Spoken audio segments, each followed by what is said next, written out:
মুসিন্না দ্বারা কুরবানি করো, মুসিন্না পশু দ্বারা কুরবানি করো। মুসিন্না কাকে বলে জেনে নিন, যে মুসিন্না পশু আবার কাকে বলে।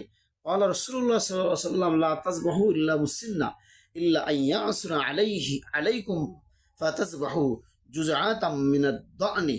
রাওয়াহু মুসলিম। মুশকাত।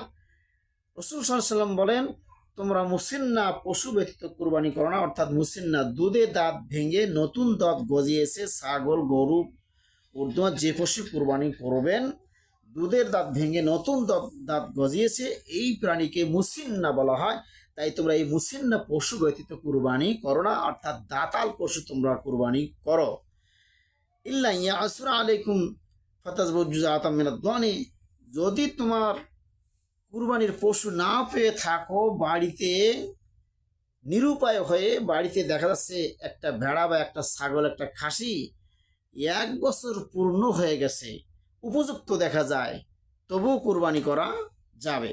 এটা যদি না পেয়ে থাকো পশু, তখনকার ব্যাপার। এই সুযোগটা আগে গ্রহণ করবেন না। আপনি যখন পাবেন না নিরুপায়, তখন আপনি এই 1 বছর পূর্ণ হয়েছে এই পশুটা কুরবানি করবেন। হাদিসটি মুসলিম মিশকাত 1455 নম্বর হাদিস। অত্র হাদিস থেকে আমরা প্রমাণ পাইলাম যে দুধে দাঁত ভেঙে নতুন দাঁত গজিয়েছে এরকম পশু কুরবানি করতে